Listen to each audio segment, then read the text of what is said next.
This year during Lent, Joe and I are looking at the 7 last words of Jesus from the cross. Today, the 6th word from John chapter 19.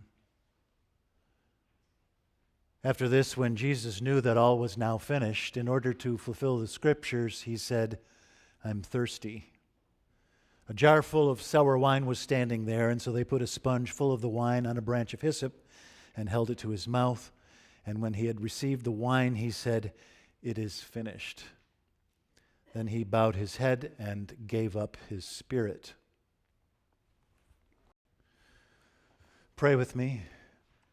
May the words of my mouth and the meditations of our hearts be acceptable in thy sight, O Lord, our rock and our Redeemer. Amen. According to St. John, the last thing Jesus speaks before he dies is, "It is finished." It's important to finish what we start. When I lived in Connecticut, my next-door neighbor was a woman named Mary Fike. Mary was the longtime beloved music teacher at the Old Greenwich Elementary School where my daughter did K through 5. Mary had these 2 large chocolate dogs called Gigi and Carolina. Gigi and Carolina were dumb as a box of rocks, but they were very sweet, and they both had a crush on Dudley, so many mornings a week they would be our walking companions, Mary and Gigi and Carolina. Gigi and Carolina are gone now. Friday night, when a 16-seed team beat a number 1 seed for the first time in the NCAA tournament, for the first time in 33 years and 136 tries, I genuflected to the memory of Gigi and Carolina because Gigi and Carolina were Chesapeake Bay retrievers. Now, what was supposed to happen to the UMBC Retrievers on Friday night was what happened to St. Francis, the 16 seed in the women's tournament, when they went up against the invincible Connecticut Huskies. 94 points in the first half. Final score, 140-52. Before Friday night, the University of Maryland, Baltimore County was best known for its chess team. 16 national championships, but chess is not an NCAA sport. Before Friday night, when a kid in a Baltimore high school decided to matriculate at the University of Maryland, Baltimore County, his classmates would tell him that UMBC stands for "You made a bad choice." At the main campus in College Park of the University of Maryland, they say that UMBC stands for University of Maryland Backup College. No more. This is one of those miracles that remind you that sometimes a game is not just a game. I had a blast yesterday drilling down into UMBC. This college was born in 1966. It's only 52 years old. It was founded for the sake of the lower and the middle classes. 20% of its students are African American. 2 of the kids on that basketball team have 4.0 GPAs. A sizable minority of the graduates go on to PhD programs, many at Ivy League schools. Freeman Hrabowski, the president of UMBC for 26 years, is, despite his Polish-sounding name, African American. He was born and raised in segregated Birmingham, Alabama, and in 1963 he was 12 years old and participated in the Children's Crusade. Bull Connor threw the 12-year-old Freeman into jail for 5 days in 1963. Later, he earned his PhD at, I was glad to hear, from the University of Illinois. This is one of those seminal moments in American history. One TV analyst says, sometimes you just pick a bad day to have a bad day. University of Virginia is one of the greatest basketball programs in the land. The coach, Tony Bennett, said, when we needed a key stop or a key bucket, it just wasn't there. We had trouble finishing.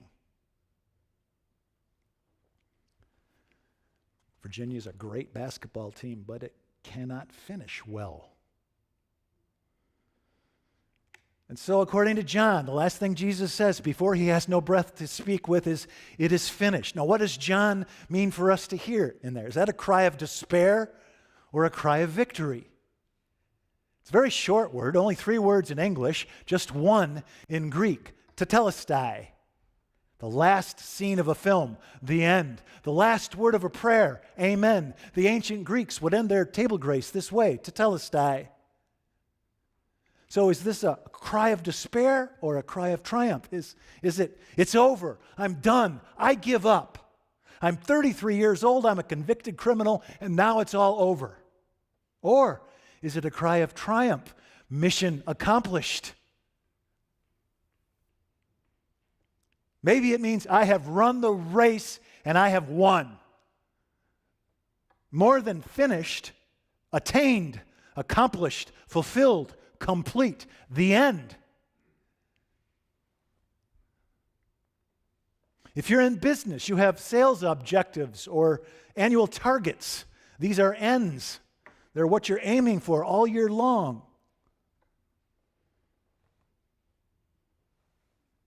So what is finished? 2 things, I think. Jesus' life is finished. He's dying at 33, a convicted criminal, but also his mission is accomplished. He's dying, his breath is gone, and his blood is spattering the rocks of Golgotha, and he's not going to be around anymore. So how can I say this is a cry of triumph? Well, as soon as I ask the question, it's answered, right? Because when you have lived as Jesus lived, then you can die as Jesus died.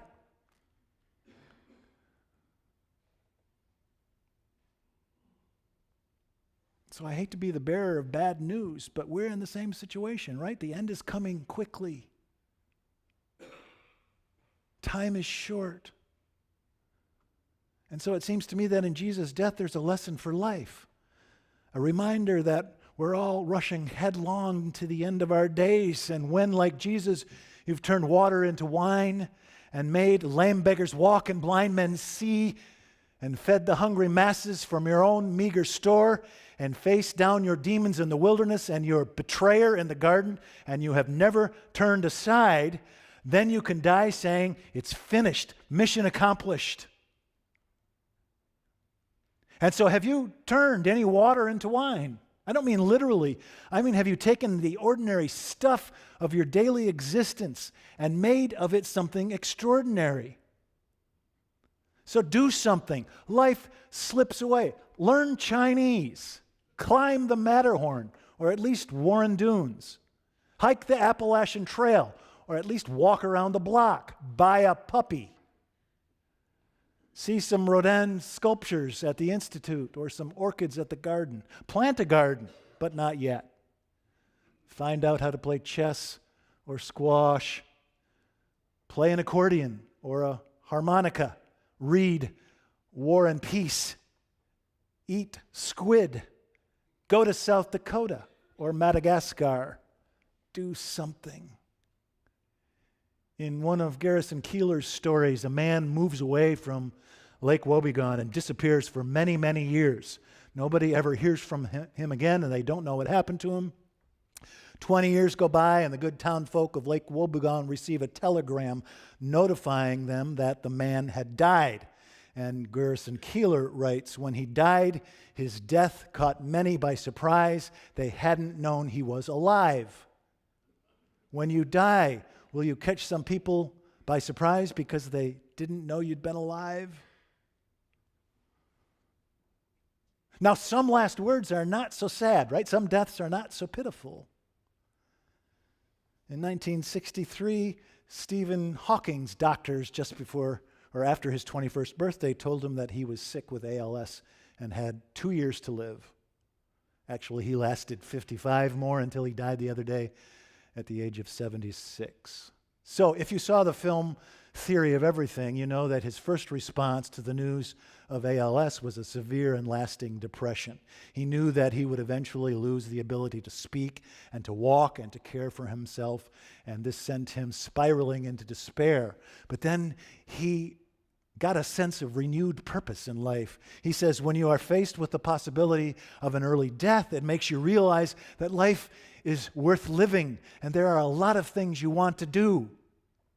And so in 1974, Dr. Hawking wrote a paper for the journal Nature in which he argued that black holes are not really black. They actually emit some particles and some radiation before they finally explode and disappear. Now, paper for nature was one of the turning points of modern physics, the first step to this elusive goal of the TOE, the T-O-E, theory of everything.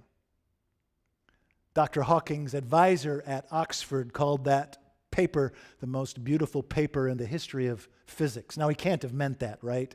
It can't have been more beautiful than Albert Einstein's papers on general and special relativity, but maybe he meant that it was the most beautiful physical paper written in English. Black holes are not really black. They emit radiation. Do you know what they call the radiation from black holes? It's called Hawking radiation. Stephen Hawking had the most distinctive voice from that voice synthesizer he used. He loved his voice synthesizer, except he only had one complaint. He spoke with an American accent, of all things. It was manufactured in California. So, do you know what Stephen Hawking's last words will be? What he wants carved into his tombstone? He wants them to carve into his tombstone the equation that describes Hawking radiation.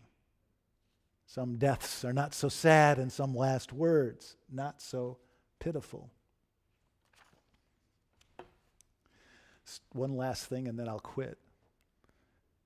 The best novel I have ever read is Frederick Buechner's account of a monk from the Dark Ages called Godric. That's the name of the saint, and that's the name of the book. And one of the most beautiful things about this novel, Godric, is that there is barely a word of more than one syllable. Somehow, Mr. Buechner allows us to hear what an English speaker from the Dark Ages, from the 11th century, would sound like. It's all monosyllabic words. It reminds us of what the English language sounded like before it got contaminated with all that Latin. By the way, have you heard of George Carlin's conundrum? He asks, why is monosyllabic such a long word? Anyway, at one point in the novel, on their way to Rome to catch a glimpse of Christ's vicar, the Pope, Godric sits with his mother by the bank of the river Wear, and they fall contemplative watching the water rush by. And the mother says to her son Godric, there's two things that charm the eye most. One's flames, but flames I've seen enough to last my life, and the other's water. I watch that river till I think I hear him sing. He sings that all things pass. He sings that winter passes, then comes spring. The old king dies, they crown anew. Pink-cheeked lads and lasses shrivel up like apples on a shelf. There's not a man alive today, but time, like the river himself, will carry him away too. But then after watching the river for a while, the mother says to her son, come, let's be off. Hitch on your pack. Who knows what dangers lie ahead, but in such goodly company as this, we've naught to fear. So what do we fear? Loneliness? Jesus has been there before, and we can never be alone again. Failure? He's been there too. He's defeated it. It's over. Failure can have no power over the children of God because failure had no power over the Son of God. Your own scarred history or disfigured past, some careless word you can't take back, or reckless decision that derailed your life, or a fractured relationship you can't put back together. He died for all of that failure and mistake and sin. It's finished. It's not gone, but it's finished. Death? Are we afraid of dying? Even death died that day at Golgotha. He's gone before us. And so let's be off. Hitch on your pack. Who knows what dangers lie ahead, but in such goodly company as this, we've naught to fear. So it's finished. The end. Tetelestai. Amen.